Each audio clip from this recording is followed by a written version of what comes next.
Halo teman-teman semua, apa kabar kalian? Bertemu lagi dengan saya Ginpera Ginting, di mana pada hari ini kita akan membahas tentang materi komunikasi teraupetik. Nah, sebelum kita masuk ke materi ini, teman-teman, saya ingin membagikan sebuah kata-kata bijak kepada kalian, seperti Coach Desi nih. Janganlah pernah menyerah ketika Anda masih mampu berusaha lagi. Tidak ada kata berakhir sampai Anda berhenti mencoba. Jadi teman-teman, walaupun kisi-kisi dari BKN agak berbeda sedikit dengan diskusi yang sudah kita lakukan, jangan membuat kalian surut semangatnya, tapi jadikan ini sebagai tantangan. Semua orang pasti merasakan hal yang sama.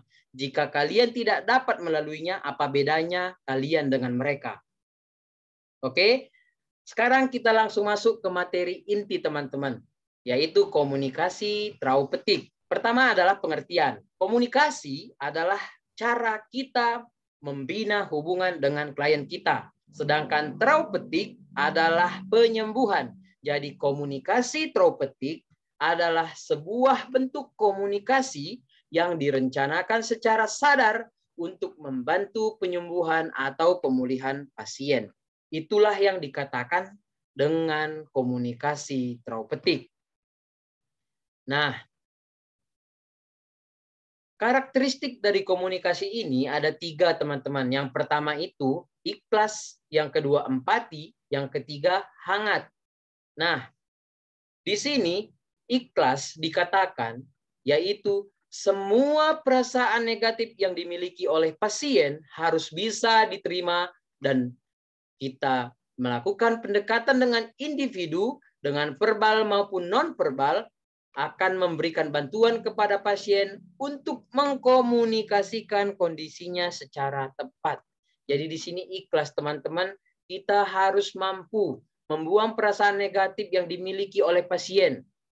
Kita harus memberikan kenyamanan agar mereka mampu menceritakan semua kondisi kesehatannya kepada kita tanpa tertutup. Kemudian yang kedua adalah empati, teman-teman. Di sini kita bersikap jujur dalam menerima kondisi pasien, objektif dalam pemberian penilaian terhadap kondisi pasien, dan tidak berlebihan. Di sini kita cukup untuk merasakan apa yang dirasakan oleh si pasien tentang kondisinya. Tidak perlu di sini kita berusaha agar kita mengalami hal yang sama dengan si pasien. Tidak berlebihan ya teman-teman. Kemudian yang ketiga adalah hangat.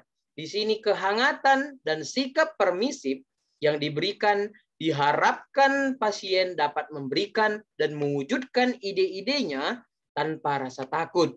Sehingga pasien bisa mengekspresikan perasaannya lebih mendalam. Ya, di sini kita membina hubungan yang hangat sehingga mereka dapat mengekspresikan dan mengeksplor semua perasaan yang dialaminya terkait dengan kesehatannya. Nah, kemudian teman-teman, kita masuk ke prinsip komunikasi. Nah, prinsipnya yang pertama adalah hubungan perawat dan pasien adalah hubungan terapeutik yang saling menguntungkan, didasarkan pada prinsip humanity of nurse and client. Ya, terus dikatakan juga hubungan tidak hanya sekedar hubungan seorang penolong dengan pasiennya, tetapi hubungan antara manusia yang bermartabat. Jadi di sini teman-teman, kita tidak menganggap pasien itu adalah orang yang kita anggap orang lain. Tapi di sini kita menganggap dia adalah bagian dari kita. Dia kita anggap adalah bagian dari keluarga kita. Sehingga akan terjalin hubungan yang hangat, hubungan yang saling percaya antara kita dengan pasien kita. Kemudian, prinsip yang kedua adalah tentang perawat harus menghargai keunikan pasien, menghargai perbedaan karakter, memahami perasaan dan perilaku pasien dengan melihat perbedaan latar belakang, perbedaan budaya, dan keunikan setiap individu. Kita harus tahu ya teman-teman, manusia itu bersifat holistik, unik, memiliki karakter yang berbeda-beda. Kita sebagai orang yang sehat, kalau misalnya kita diberikan wejangan ataupun pendidikan kesehatan oleh orang lain, belum tentu kita bisa terima. Apalagi pasien yang notabene-nya sedang mengalami masalah fisik, mengalami masalah psikologis. Jadi kita harus tahu dan kita harus menghargai akan itu.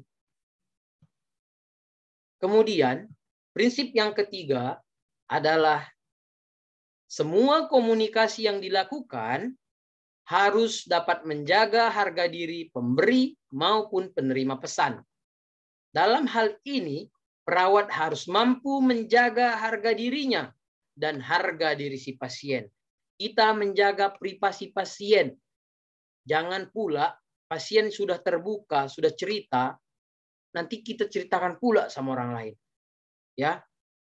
Selain itu, kita juga menghargai diri kita agar kita dihargai oleh si pasien. Dengan cara apa? Dengan menunjukkan sifat ataupun sikap yang profesional. Kemudian, prinsip komunikasi yang keempat adalah membina hubungan saling percaya. Ada trust. Harus dicapai terlebih dahulu sebelum menggali permasalahan dan memberikan alternatif pemecahan masalah. Hubungan saling percaya antara perawat dan pasien merupakan kata kunci komunikasi terapeutik. Jadi teman-teman, sebelum kita melakukan tindakan, sebelum kita terjun kepada pasien-pasien kita, kita terlebih dahulu harus membina hubungan saling percaya agar terjalin komunikasi terapeutik. Dengan cara apa? Misalnya sebelum kita terjun atau sebelum kita melakukan tindakan, kita perkenalkan diri kita. Selamat pagi Bapak, saya Ginpera Ginting, saya sedang bertugas di ruang ICU. Saya dinas dari jam 8 sampai jam 2 siang nanti. Jika Bapak butuh sesuatu, boleh hubungi saya di nurse station. Jangan sungkan-sungkan. Cepat sembuh ya Pak, saya permisi dulu. Itulah sifat saling percaya, membina hubungan saling percaya kepada pasien. Kemudian teman-teman, kita masuk slide berikutnya, yaitu jenis komunikasi terapeutik.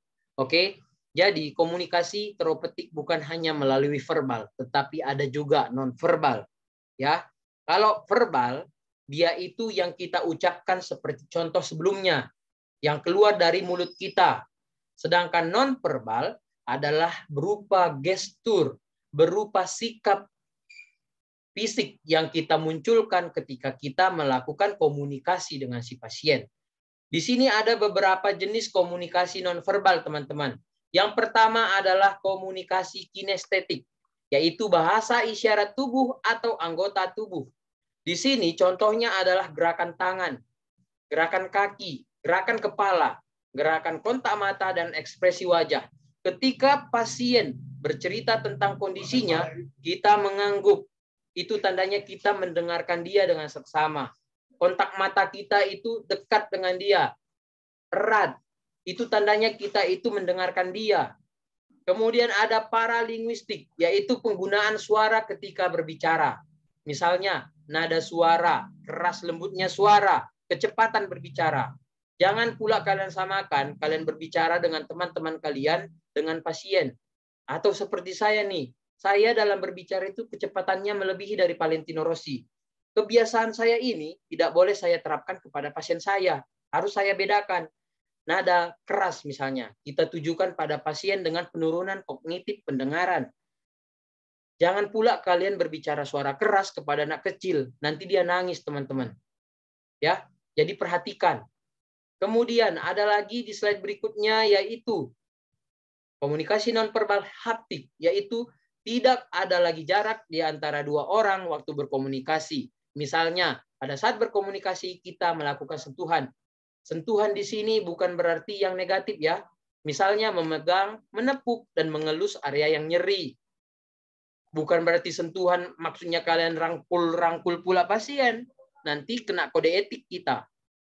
Kemudian, merupakan komunikasi yang sangat bermakna dalam hubungan terapeutik antara perawat dan pasien, khususnya untuk memberikan dorongan mental. Kenapa? Kalau kita menyentuh, kita melakukan sentuhan, kita rangkul, si pasien itu akan merasa, saya itu berharga di mata dia. Saya itu bermakna. Saya itu harus semangat. Itulah arti dari sentuhan yang kita buat. Oke, teman-teman. Nah, selanjutnya ada lagi komunikasi nonverbal. Ternyata habis, teman-teman. Oke, sekarang kita masuk ke tahapan komunikasi. Tahapan komunikasi ada yang pertama adalah tahapan komunikasi perkenalan atau orientasi. Di sini, pertama kali yang kita lakukan adalah membina saling percaya, menunjukkan penerimaan dan komunikasi terbuka. Kita jelaskan kita itu siapa, apa tujuan kita, kemudian kita merumuskan kontrak, baik dalam waktu, tempat pertemuan, topik yang akan kita bahas atau kita bicarakan bersama-sama dengan klien, dan menjelaskan atau mengklarifikasi kembali kontrak yang telah disepakati. Ya. Contohnya, Bapak, selamat pagi, saya Ginpere Panenanda Ginting. Di sini saya ingin mengajak Bapak untuk berbincang-bincang, memberikan penyuluhan kesehatan pada pasien hipertensi. Kapan Bapak bisa untuk berbincang-bincang dengan saya dan di mana kita buat, Pak? Nah, setelah itu, kita menggali pikiran dan perasaan serta mengidentifikasi masalah klien yang umumnya dilakukan dengan menggunakan teknik komunikasi pertanyaan terbuka. Pertanyaan terbuka adalah pertanyaan yang dapat mengeksplor ataupun menggali pertanyaan ataupun isi dari hati si pasien. Pertanyaan terbuka, contohnya, apa saja makanan kesukaan Bapak? Sedangkan pertanyaan tertutup, apakah Bapak sudah makan? Jadi jelas ya teman-teman. Kemudian merumuskan tujuan interaksi kepada klien. Bapak, saya akan menjelaskan tentang hipertensi. Apa itu pengertiannya? Apa tanda gejalanya? Apa saja komplikasinya dan bagaimana penanganannya? Itulah di sini ya teman-teman. Kemudian yang paling penting adalah melaksanakan tahap ini harus dengan baik, karena tahapan ini merupakan tahapan dasar. Jadi kalau misalnya tahapan perkenalan kita tidak membuat si pasien itu nyaman, maka dia tidak akan nyaman untuk sampai tahap selanjutnya. Nah, kemudian setelah melakukan tahap perkenalan, kita masuk ke tahap kerja. Pada tahap kerja ini, teman-teman, ya, disinilah waktu kita lama dengan si pasien, di mana dikatakan tahap kerja merupakan tahap yang terpanjang dalam komunikasi terapeutik. Ya, di sini dikatakan dalam tahap ini perawat mendengarkan secara aktif dan dengan penuh perhatian sehingga mampu membantu klien untuk mendefinisikan masalah yang sedang dihadapi oleh klien dan mencari penyelesaian masalah dengan cara mengevaluasinya. Ya, jadi di sini pada saat kita melakukan pertemuan ataupun komunikasi, kita di sini berhak untuk mendengarkan dan si pasien berhak untuk menjelaskan isi hatinya. Untuk membina hubungan, untuk si pasien nyaman, kita mendengarkannya secara aktif dan penuh perhatian. Kita angguk-anggukkan kepala kita, ya. Jangan pula lebih banyak kita berbicara daripada si pasien. Bosan nanti dia, teman-teman. Kemudian tahap terminasi. Nah, di tahap terminasi ini, teman-teman, kita mengevaluasi pencapaian tujuan dari interaksi yang telah dilaksanakan. Di sini kita melihat boleh dengan saja cara objektif, boleh juga dengan cara subjektif. Kalau dengan cara objektif, kita lihat ekspresi si pasien. Apakah setelah kita berbincang-bincang dengan dia, dia itu sedikit lega dan terlihat bahagia? Atau malah sebaliknya, tertekan dia dengan kita, malah sedih nampak raut mukanya. Atau dengan cara subjektif, kita tanyakan langsung, Bapak, setelah kita melakukan bincang-bincang selama 30 menit, bagaimana perasaan Bapak? Ya. Kemudian menyepakati tindak lanjut terhadap interaksi yang telah dilakukan. Di sini kita boleh melakukan kontrak ulang. Bapak, kapan lagi Bapak bersedia untuk berbincang-bincang dengan saya terkait dengan pembahasan bla bla bla bla. Ya, di tahap terminasi, teman-teman. Nanti si pembuat soal akan membuat sebuah kasus. Ya. Seorang pasien dan perawat sedang melakukan perbincangan atau komunikasi. Pada kasus tersebut tertulis nanti, Bapak, kapan lagi kita melakukan komunikasi dan bincang-bincang bersama. Itu adalah kontrak ulang. Jadi itu masuk ke dalam tahap terminasi. Ya, seperti itulah nanti bentuk soalnya dalam bentuk kasus yang mungkin akan dibuat oleh si pembuat soal. Kemudian kita masuk ke hal-hal yang harus diperhatikan. Nah, ini adalah hal-hal yang harus kita perhatikan, teman-teman. Yang pertama, sikap perawat. Sikap kita pada saat kita melakukan komunikasi, kita itu berhadapan. Bukan di samping pasien, bukan di belakang pasien, atau bukan jarak jauh dengan pasien. Ya, di sini berhadapan. Artinya apa? Kita menunjukkan atau memberi isyarat bahwa saya siap untuk Anda. Jadi di sini maknanya kalau kita berhadapan, saya siap untuk membantu Anda. Kemudian yang kedua, mempertahankan kontak mata. Ya, kontak mata sejajar menunjukkan perawat menghargai klien dan menyatakan keinginan untuk tetap berkomunikasi. Jangan pula nanti kita memang dengarkan, tapi mata kita tak kemana-mana. Ya, jangan pula pasien ngomong di sana kita, iya Pak, mata kita entah ke langit-langit, ke bawah lantai. Itu bukan komunikasi yang efektif. Ya, bukan komunikasi terapeutik. Kemudian kita membungkuk ke arah pasien atau klien. Kenapa? Karena akan memberi makna ada keinginan kita untuk menyatakan atau mendengarkan sesuatu. Jadi kita membungkuk ke pasien. Itu tandanya kita siap menerima informasi dari si pasien. Nah, hal-hal yang harus diperhatikan perawat setelah dari sikap. Pertama ada sikap perawat, yang kedua adalah kita mempertahankan yang namanya postur tubuh, teman-teman. Ya, kita pertahankan posisi tubuh di mana kita tidak melipat kaki atau tangan dan menunjukkan keterbukaan untuk komunikasi. Jangan pula nanti kan teman-teman pada saat pasien kita berbicara, bercerita tentang kondisi masalah kesehatannya, kita kayak gini pula. Kaki kita angkat ke atas kayak di kedai tua kalau di Medan, ya. Itu tidak baik, itu bukan komunikasi terapeutik.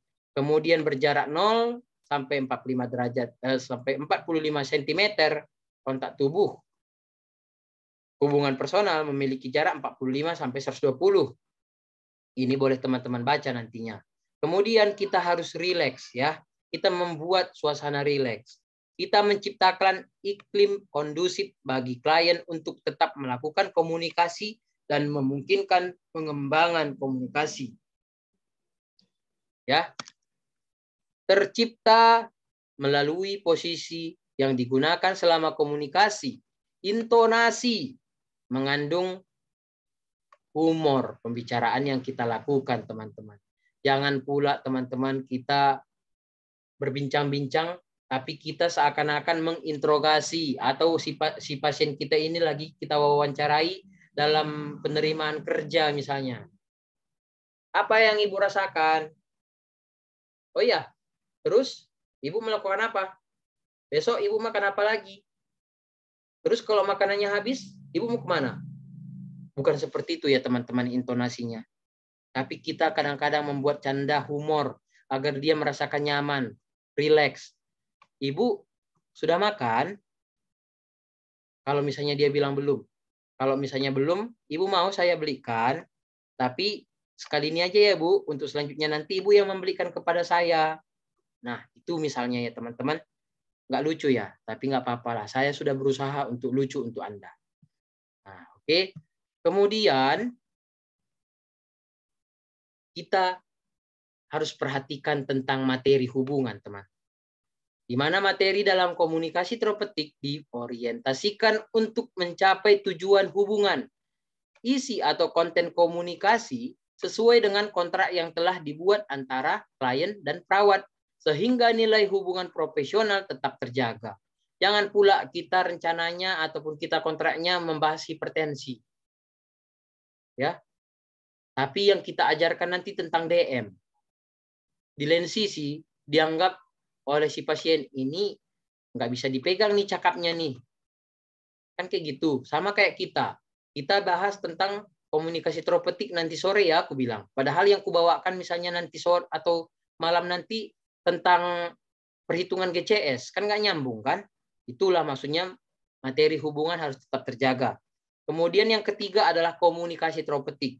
Penting sekali seorang perawat memiliki keterampilan berkomunikasi, teman-teman, supaya komunikasi yang dilakukan berguna untuk mempertahankan hubungan perawat dengan klien, mempengaruhi perilaku klien menuju pola-pola kesehatan, meningkatkan integritas klien sehingga dapat mengatasi masalah. Ya, jadi di sini kita harus terampil dalam berkomunikasi sehingga si pasien tidak bosan dengan informasi yang kita sampaikan.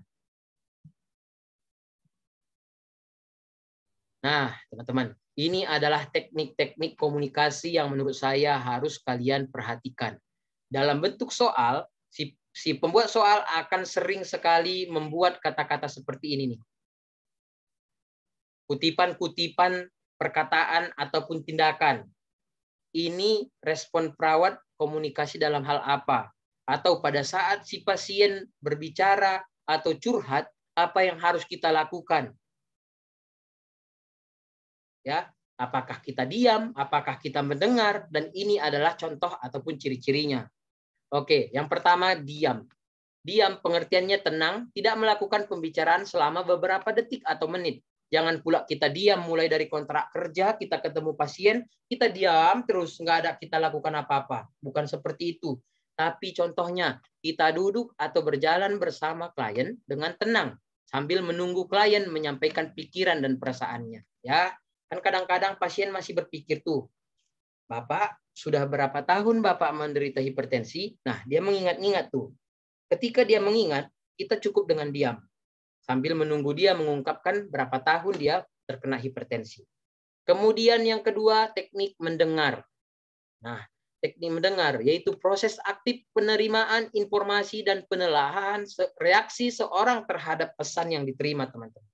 Jadi di sini kita cukup menyatakan kalau si pasien berbicara, kita jawab dengan, oh, iya. Iya ya Pak ya. Ya. Jadi itulah mendengar. Jangan pula kita lebih banyak bercerita daripada si pasien. Ada waktunya kita mendengar, ada waktunya kita bercakap ataupun berbicara. Agar terjalin komunikasi yang terapeutik.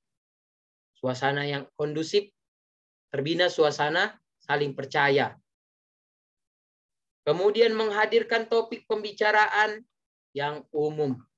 Menggunakan pernyataan atau pertanyaan mendorong klien untuk berbicara, teman-teman.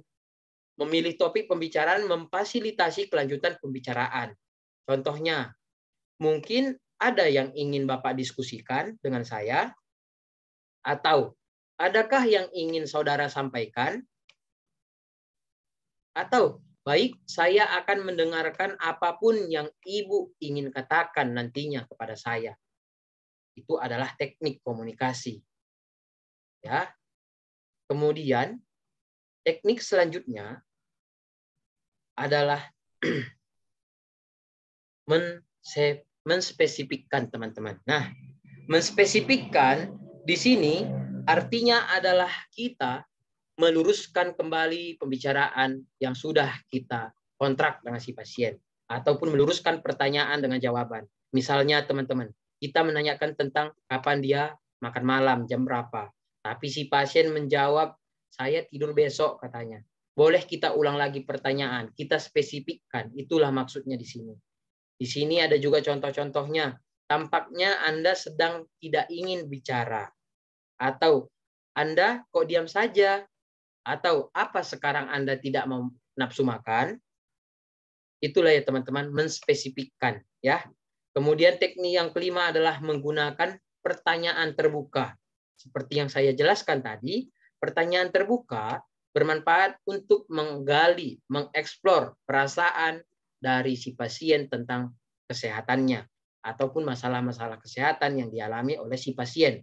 Karena dia yang tahu bagaimana kondisinya dia yang tahu apa-apa yang terjadi terkait dengan penyakit-penyakit yang ada dalam tubuhnya.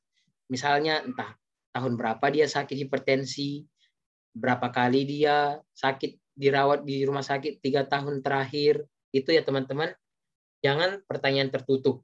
Seperti yang saya jelaskan tadi. Kemudian sentuhan. Di sentuhan tadi saya sudah jelaskan, kita melakukan yang namanya sentuhan fisik, tapi bukan yang negatif.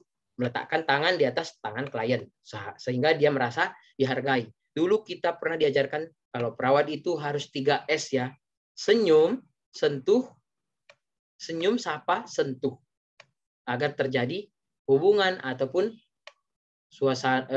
terjadi hubungan yang baik antara pasien dan perawat. Kemudian yang ketujuh, mengecek persepsi atau validasi. Di sini metode yang sama dengan klarifikasi sebetulnya. Contohnya nanti, si pasien nih, suami saya tidak pernah memperhatikan saya. Berarti kita bisa mempersepsikan bahwa si pasien itu mengeluh tentang suaminya. Dia kurang perhatian dari suaminya. Atau si perawat nih, apakah maksud ibu selama menikah sampai sekarang suami tidak pernah memberi perhatian kepada ibu? Klien, bukan begitu. Tetapi saya merasa begitu 2 bulan terakhir. Berarti bukan dari awal, tetapi baru-baru ini. Itulah mengecek persepsi. Ya. Kemudian yang kedelapan adalah menawarkan diri, teman-teman. Kita menawarkan kehadiran, perhatian, dan pemahaman tentang sesuatu. Misalnya, bolehkah saya menemani ibu di sini? Saya akan membantu ibu. Nah, itu adalah menawarkan diri ya teman-teman. Sehingga nanti kalau kita bersifat seperti ini, si pasien akan senang terhadap kita. Kalau dia mau pulang, nanti dikasihnya tips sama kita. Ini ya, Pak Nurse, sedikit uang capek, udah baik kali selama ini merawat saya. Pasti kalian pernah dapat kayak gitu kan? Kalau misalnya kalian belum pernah dapat seperti itu, berarti komunikasi kalian belum komunikasi terapeutik. Ya. Kemudian teknik komunikasi yang terakhir, teman-teman, adalah memberi informasi. Ya, ini adalah teknik terakhir dan slide terakhir, di mana memberi informasi faktual, yaitu secara spesifik tentang klien walaupun tidak diminta. Nah, contohnya saya, teman-teman. Saya dinas di ruang ICU. Jika dia pasien baru, saya pasti jelaskan kepada keluarga tentang monitor tuh. Di monitor ada angka-angka, ada nilai saturasi, ada heart rate, tekanan darah, dan respiratori. Tanpa keluarga minta, saya langsung jelaskan kepada si pasien. Bapak, sedikit saya jelaskan tentang angka-angka yang ada di monitor. Ini adalah tekanan darah, Pak. Normalnya sekian. Tekanan darah ibu sekarang adalah sekian. Berarti ada peningkatan. Untuk sementara tolong jangan dulu banyak keluarga yang berkunjung agar ibu bisa istirahat. Seperti itulah yang saya lakukan. Kenapa? Karena saya sudah ada komunikasi terapeutik saya. Bercanda ya. Ini supaya kalian ingat sebetulnya. Contohnya teman-teman, Anda akan merasa mual sedikit setelah obat dimasukkan ya Pak. Misalnya penyuntikan ketrolak atau antibiotik. Atau kita memberikan informasi, operasi akan dilaksanakan jam 10 pagi besok ya Bu ya, kita bilang. Atau saya kurang tahu rencana tindakan berikutnya, tapi akan saya konfirmasikan dengan kepala ruangan saya. Nah, ini kita memberikan informasi kepada keluarga dan pasien tanpa mereka minta. Sehingga mereka akan nyaman, sehingga mereka akan menganggap bahwa mereka dihargai. Sehingga akan tercipta yang namanya komunikasi terapeutik dan hubungan antar kita dan si pasien akan menjadi akrab. Nah, saya yakin kalian semuanya memiliki komunikasi yang terapeutik, apalagi di grup ini. Ya, saya yakin 100% kalian pasti mampu berkomunikasi dengan baik. Dan teman-teman, soal-soal yang mungkin keluar sesuai dengan prediksi kita, itu soal-soalnya akan dalam bentuk kasus. Bukan ditanyakan komunikasi pengertiannya apa. Tapi akan seperti ini. Mengangguk-angguk dan memandang klien. Iya, saya mengerti. Teruskan. Klien, saat ini emosi saya semakin kacau karena menstruasi saya tidak teratur. Saya sudah tua dan anak-anak sudah mulai mengabaikan saya. Teknik komunikasi yang digunakan perawat saat interaksi dengan pasien ini tahap apa? Seperti itulah nanti mungkin soal-soal terkait dengan komunikasi, teman-teman. Dan di sini saya sudah membuat 10 soal dan kita akan bahas di kelompok diskusi. Nah, teman-teman, inilah materi yang bisa saya sampaikan dan semoga ini bermanfaat untuk kalian. Besar sekali harapan saya untuk kalian lulus dan saya berdoa sukses untuk kalian dan tetap semangat. NIP di tangan kalian. Amin.